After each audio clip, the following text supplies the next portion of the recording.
Hello दोस्तों, स्वागत है आपका हमारे यूट्यूब चैनल पर। तो आज हम आपको एक ऐसी कहानी के बारे में बताना चाहते हैं जो आपके जीवन में बहुत काम आने वाली है, आपके सुख दुख में बहुत काम आने वाली है। मृत्यु सत्य है। एक श्याम नामक युवक था। स्वभाव का बड़ा ही शांत एवं सुविचारों वाला व्यक्ति था। उसका छोटा सा परिवार था जिसमें उसके माता पिता, पत्नी एवं 2 बच्चे थे। सभी से वो बेहद प्यार करता था। इसके अलावा वो कृष्ण भक्त था और सभी पर दया भाव रखता था। जरूरतमंद की सेवा करता था, किसी को दुख नहीं देता था।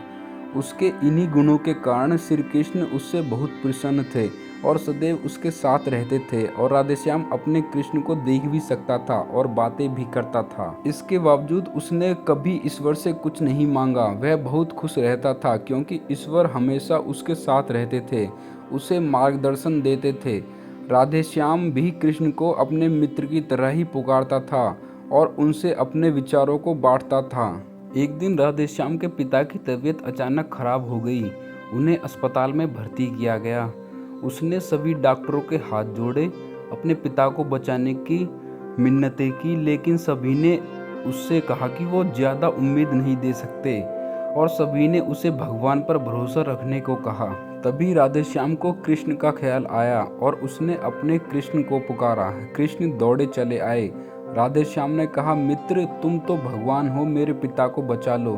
कृष्ण ने कहा, मित्र यह मेरे हाथों में नहीं है। अगर मृत्यु का समय होगा तो होना तय है। इस पर राधेश्याम नाराज हो गया और कृष्ण से लड़ने लगा। गुस्से में उन्हें कोसने लगा।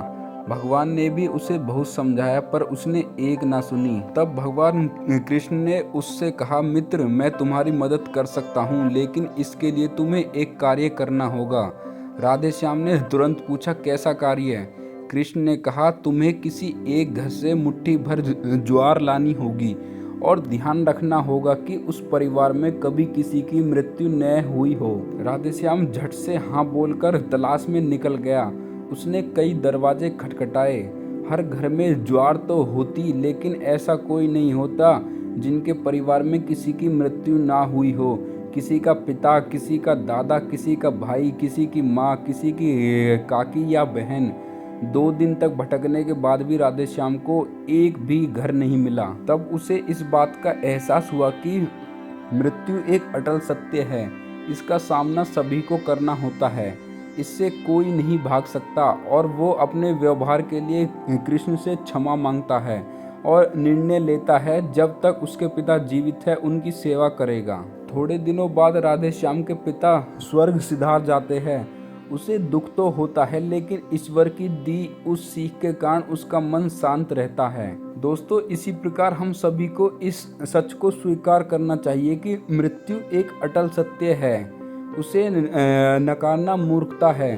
दुख होता है, लेकिन उसमें फंस जाना गलत है, क्योंकि केवल आप ही उस दुख से पीड़ित नहीं है, अपितु संपूर्ण मानव जाति उस दुख से रूबरू होती ही है। ऐसे सच को स्वीकार कर आगे बढ़ना ही जीवन है। कई बार हम अपने किसी खास के चले जाने से इतने बेबस हो जाते हैं कि सामने खड़ा जीवन और उससे जुड़े लोग हमें दिखाई ही नहीं पड़ते। ऐसे अंधकार से निकलना मुश्किल हो जाता है। जो मनुष्य मृत्यु के सत्य को स्वीकार कर लेता है, उसका जीवन भार विहीन हो जाता है और उसे कभी कोई कष्ट तोड़ नहीं सकता। वो जीवन के हर क्षेत्र में आगे बढ़ता जाता है। तो दोस्तों, आपको हमारी कहानी कैसी लगी?